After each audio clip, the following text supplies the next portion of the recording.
नमस्कार दोस्तों, इस वीडियो में हम आपको अतीक अहमद की पूरी कहानी बताने वाले हैं। ले चलते हैं आपको साल 1979 में। देखिए, उस वक्त इलाहाबाद के चकिया मोहल्ले में फिरोज अहमद नाम के एक शख्स हुआ करते थे, जो कि तांगा चलाकर अपने परिवार का खर्चा चलाते थे। उन्हीं का एक लड़का था जो कि पढ़ने में कम, बदमाशी में ज़्यादा फोकस करता था। इसका परिणाम भी 10वीं परीक्षा में सामने आया। 10वीं का जब रिजल्ट आया तो फिरोज का बेटा फेल कर गया। परीक्षा में तो फेल हो गया, लेकिन बाहुबली बनने का सपना देखने लगा। उम्र भले ही 17 साल की हो, यानी वो अभी बालिग भी नहीं था।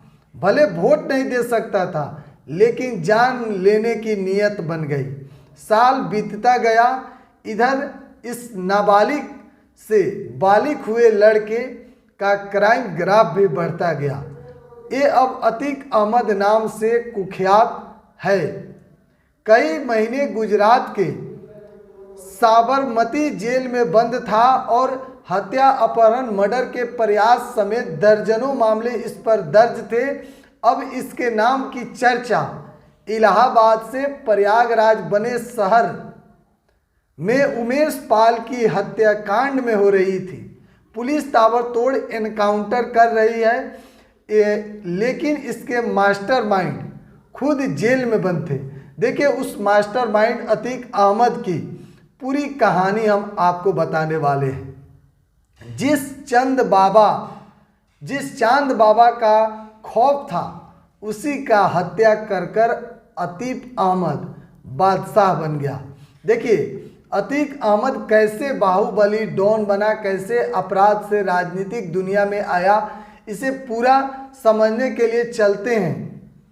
अब से करीब साल 1987 के आसपास की बात है। इलाहाबाद शहर में चांद बाबा का दौर था। उसके नाम से लोगों के मन में खौफ पैदा हो जाता था। क्या नेता और क्या कारोबारी सभी चांद बाबा के नाम से खौफ खाते थे।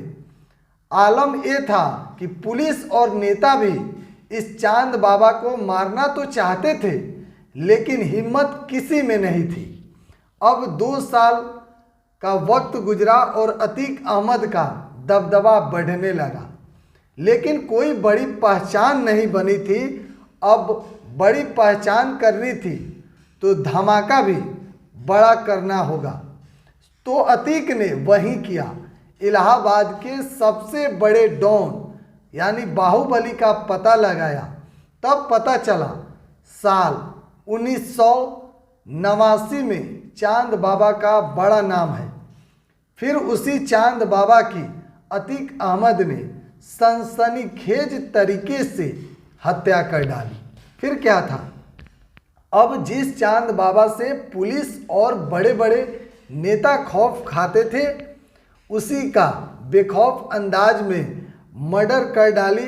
अब जिस चांद बाबा के मर्डर होने के बाद कत्ल करने वाला अतीक अहमद अब खुद सबसे बड़ा बाहुबली बन गया।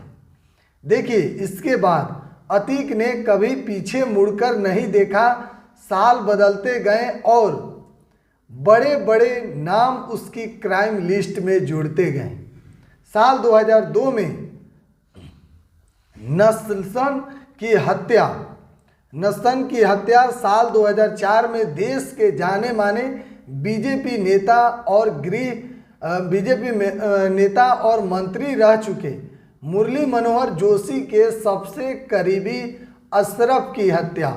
फिर 2005 में नए विधायक बने राजू पाल की हत्या कराकर अतीक अहमद यूपी की सियासत से लेकर दुनिया में छा गया। जुर्म से सियासत की दुनिया का सफर अतीक अहमद का। देखिए, जुर्म की दुनिया से सियासत में कदम रखने की भी अतीक अहमद की बड़ी कहानी है। साल 1989 में चांद बाबा की हत्या से जब पुलिस और बड़े बड़े नेता में खौफ पैदा हो गए, तो आम जनता क्या चीज़ थी। अब अतीक अहमद का खौफ लोगों के जेहन में उतर गया, पर पुलिस भी अतीक के पीछे पड़ गई। लेकिन अतीक तो अतीत था, वो कहाँ पीछे रहने वाला था। अब एक कदम और आगे बढ़कर वह सियासत की दहलीज पर पहुंचने में जुट गया। लेकिन वो सियासत के गलियारों में घूमने के जगह सीधे मंजिल पर चढ़ने की चाहत रखने वालों में था। इसलिए साल 1989 में ही उसने राजनीति में जोरदार एंट्री की। इलाहाबाद के पश्चिम सीट से विधायकी का चुनाव लड़ा, और वो भी निर्दलीय, क्योंकि वो जानता था कि उसकी किसी पार्टी की ज़रूरत नहीं है। मेरे नाम का सिक्का अब चल चुका है, बस इंतज़ार उस वक्त का है जब ऐलान हो हमारी जीत का। और वो दिन भी आ गया। अब अतीक अहमद की जीत पर मुहर लगी। बाकायदा चुनाव अधिकारी ने ऐलान किया, अतीक अहमद भारी अंतर से चुनाव जीते। फिर जिले के डीएम ने शपथ दिलाई, अब कल तक गैंगस्टर मर्डर केस में पुलिस के लिए नाक में दम करने वाला अतीक अब विधायक बन चुका था। इस जीत के बाद अपराधी का राजनीतिकरण तेजी से हुआ।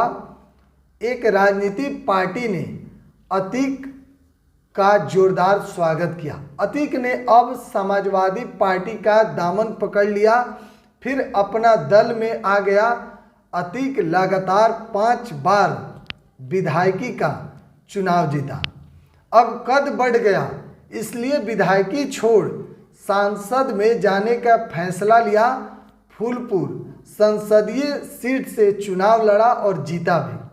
देखिए, राजनीति के सफ़र में एक बड़ा मोड़ तब आया जब सांसद बनने के बाद विधायकी वाली सीट खाली हुई।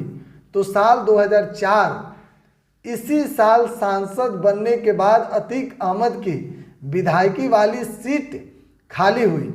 उस पर चुनाव होने थे। अतीक को यकीन था कि उसकी छोड़ी हुई सीट पर उसका भाई ही जीतेगा। मुकाबला राजू पाल से था। बसपा से चुनाव लड़ रहे राजू पाल ने आखिर में बाजी मार ली। इस सीट पर राजू पाल जैसे ही नवेले नेता की जीत ने अतीक अहमद को अंदर से हिला दिया। उसने उस राजू पाल को जड़ से खत्म करने की ठान ली। फिर वो तारीख आई 25 जनवरी 2005। राजू पाल की दिन दहाड़े गोली मारकर हत्या कर दी गई। इस हत्याकांड में देवी पाल और संदीप यादव की भी मौत हो गई। इस हत्याकांड में सीधे तौर पर उस समय के सांसद और अतीक अहमद के भाई अशरफ का नाम सामने आया। अब अतीक अहमद का जुर्म की दुनिया में नाम और बढ़ गया, क्योंकि उस मुकाबला करने की हिम्मत अब कोई नहीं रख सकता था। यहाँ तक कि जज भी हिम्मत नहीं जुटा पा रहे थे। देखिए, लगातार अतीक अहमद एक गरीब घर से, बहुत ही गरीब घर से, कभी प्रयागराज में खौफ का पर्याय रह चुका अतीक अहमद बेहद ही अजीब तरीके से हमेशा के लिए खामोश हो गया। कभी पुलिस और मीडिया के सामने शेर की तरह दहाड़ लगाने वाला बेसहारा बनकर खामोश हो गया। आखिर आज खामोश होने वाला अतीक अहमद। देखिए, अतीक अहमद का जन्म 10 अगस्त 1962 में हुआ था और 15 अगस्त 2023 को उसकी 15 अप्रैल 2023 को उसकी हत्या हो गई। यानी करीब 60 साल की उम्र में उसने दुनिया को अलविदा कह दिया। अतीक अहमद का परिवार बेहद ही गरीब था और उसके पिता तांगा चलाकर अपने परिवार का भरण पोषण करते थे। अतीक अहमद शुरू से ही पढ़ने लिखने में कम और बदमाशी में ज़्यादा ध्यान देता था। 17 साल के उम्र में ही उन्होंने तमाम, देखिए अतीक अहमद की जुड़ी पूरी कहानी हम आपको बताए हैं। यह कहानी कैसा लगा कमेंट बॉक्स में हमें ज़रूर बताइएगा। आगे फिर इससे जुड़ी आगे हम कहानी आपको लाते रहेंगे। बिहार एक सोच आप देख रहे थे। चैनल पर नए हैं तो चैनल को शेयर कीजिए। बहुत बहुत धन्यवाद।